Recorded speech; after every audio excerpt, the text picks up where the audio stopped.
these comments are what sort of started this whole spark. This is a spark that ignited the fire. So go ahead and play this again, Matt. What are some things you think that the offense needs to improve on?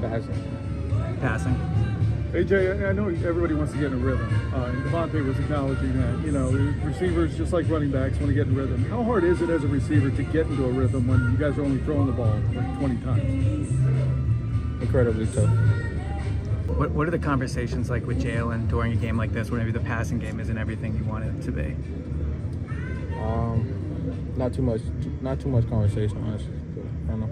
The one key to focus in on his comments. So he said it was incredibly, the passing is what needed to be improved. He said that it was incredibly tough when the team is only throwing 20 passes per game to get into a rhythm. Let's come back to that. I want to get to the next video clip, though. This was Brandon Graham and his radio show that he did yesterday after the game. So he's out for the season, but he obviously was in the locker room. He's part of the Philadelphia Eagles. He'll get a Super Bowl ring if they win the Super Bowl. He's been there for years. He knows these two players involved. When he talks about number 1, that's Jalen Hurts. When he talks about number 11, that's A.J. Brown. Go ahead and run this. The person that's complaining need to be accountable. And I'm just being honest. You know what I'm saying? Like, and he know this. He, you know, I don't know the whole story, but I know that one is trying. And I mean, 11 could be a little better with how he respond to things. And they was friends before this. It's like, man, but things have changed, and I understand that because life happens. But it's the business side that we have to make sure that we don't let the personal get in the way of the business, and that's what we got to do better as right now, because we know it's an issue. Everybody's seeing some things, but we need to be able to talk things out as men. You know what I'm saying? But we need to let personal stuff go and let's get right for this game, because, man, it's like a lot of stuff, most of the time it's just a conversation that just need to be had, but the person with the problem got to want to talk to the person other than others. Okay. That's all I'm saying. All right, so that was Brandon Graham, and he then came back and said, I shouldn't have said those. You know, once those comments got blown up, which everything would, especially with the team that's in second place in the NFC in a city like Philadelphia, and he's talking about the quarterback having beef with the wide receiver, and clearly he's saying that wide receiver needs to, maybe some of the responsibility is his. I mean, that's going to get blown up. I don't know what he's thinking that he wasn't, and then you say something, and you have to come back and apologize.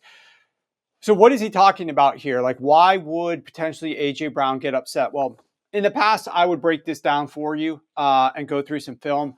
I don't need to do that because we have two really good film guys who did it for us already that I saw yesterday. So I want to bring these to your attention. The first one is Dan Orlovsky. Let's get into a video that Dan Orlovsky shared yesterday. All right, so conversation in Philly after the game. A.J. Brown, Jalen Hurts. A.J.'s asked, okay, what's got to improve or whatnot? And he says, passing, the pass game. And I think this play is pretty representative of what yesterday was, okay? This is not the only one that looks like this. So you're just getting hardball essential play action. You're trying to get downhill play action, and this is a 3-level throw where A.J. Brown's going to run what we call a pylon. There's an inside release sail, and then a flat route, right? It's 1 down here, 2, 3. And this is really an alert off this defender, okay, if you're the quarterback. If this defender has depth and whatnot, you're then going off this defender. That corner gets out of there, you're going sail to flat route, and you're trying to get him to go up here to throw this ball. You're always having vision on this defender as a quarterback. Okay, if you get nosy, because this safety in the middle of the field, right? If you get nosy, I could take a shot at this pylon. This is about as pretty black and white, clear and wide open as it gets. The pocket is absolutely spectacular. You would say right now that ball should be launched, okay? Doesn't see it, checks it down. This ball's a touchdown. This happened too much yesterday for their pass game. All right, now the next one I want to get to is Emmanuel Acho, who showed like 6 different plays and a lot faster sequencing than Dan did. Dan did a great job there. Let's get Emmanuel's take on this as well. Of course, A.J. Brown, the man in the pink cleats, is upset. If he wasn't upset, he wouldn't be human. I'm going to show you all about 6 plays. Right now, back foot. Jalen, you're looking at him. Get rid of the ball. He's open. He's going to come back to the ball. Get rid of the ball, Jalen. If A.J. Brown was not upset, he wouldn't freaking be human. The man in the pink cleats, people. If A.J. Brown, bottom of the screen, if he wasn't upset, y'all, I'm telling you, he wouldn't be human. It is human for him to be this open. He's open. Let it rip, Jalen. He's open. You're looking at him. The ball's cocked. Let it rip. If he wasn't upset, he wouldn't be human. Look at A.J. If AJ wasn't upset, I'm telling y'all right now, as a human, it is only fair that AJ be upset. Right now. Watch him. Man in the pink cleats. Let it rip. Let it rip. Let it rip. Let it rip. Let it rip. The very next time, the Eagles run essentially this exact same play. The same play. Roughly the same play. In breaking route. This time, Jalen does let it rip. Completion. A.J. Brown. Break tackle. First down. If A.J. Brown was not upset, he wouldn't be human. That's what I'm trying to tell y'all. Of course he's upset. You would be upset. Man in the pink cleats, top of the screen. Hey, it's one-on-one, Jalen. It's one-on-one. Post safety's not even leaning his way. You have A.J. Brown, a top 5 receiver in football, one-on-one, and the post safety is not even leaning his way. Give the man a shot. You know what they say in football. If he's even, he's leaving. If A.J. Brown was not upset, he would not be human.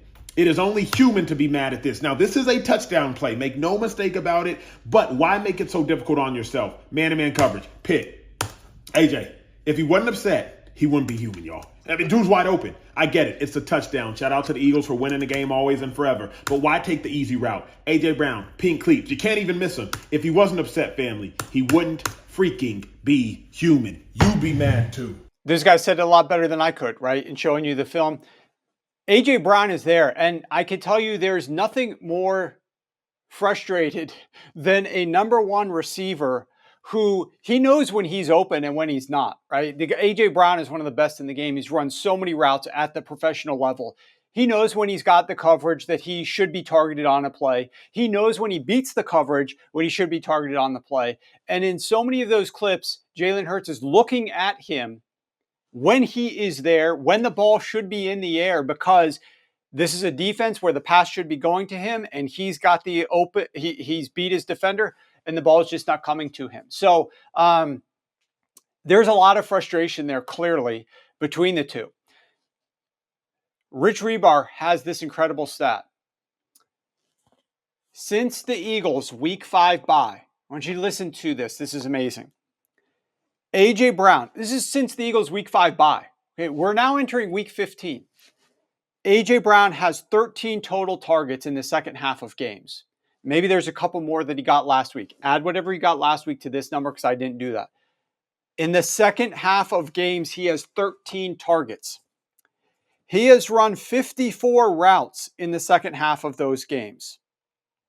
6 routes per game.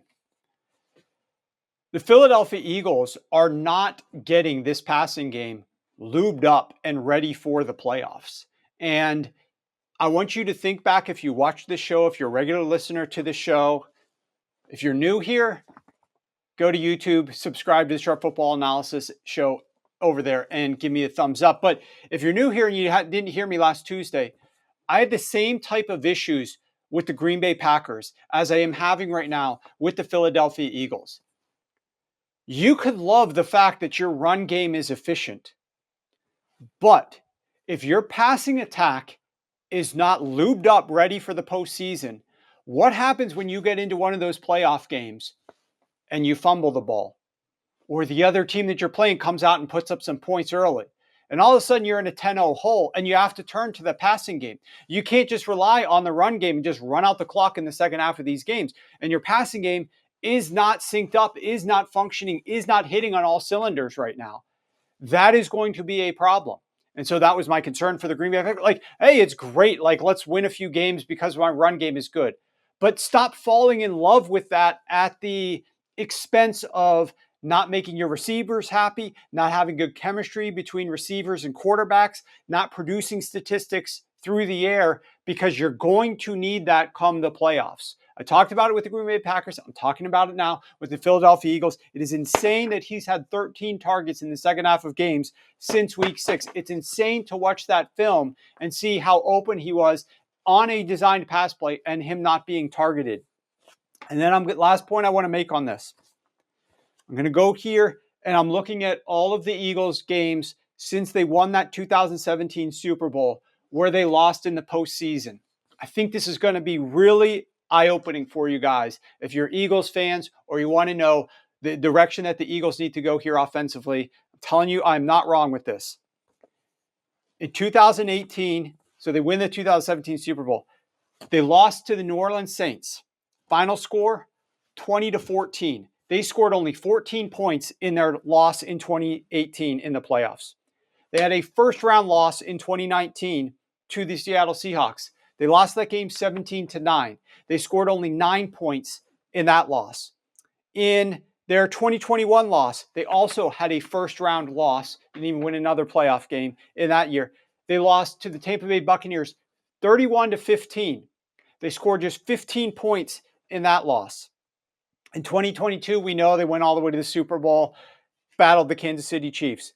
In 2023, they also lost to the Tampa Bay Buccaneers. You know what that final score was? 32-9. They put up only 9 points. So I'm looking back here at this Eagles high-powered, great-looking offense, and I'm looking at their losses in the playoffs since they won the Super Bowl in 2017. And in those losses, they're putting up 14 points, 9 points, 15 points, and 9 points. This team is not even scoring 16 points in these playoff games, and they're losing them. And that's because their offense is not firing, and they've got to figure it out here in the rest of the regular season. I don't care if they go 4-0. If they don't get this passing attack on track, they're not going to have success in the playoffs. I'll bet a large amount of money on that.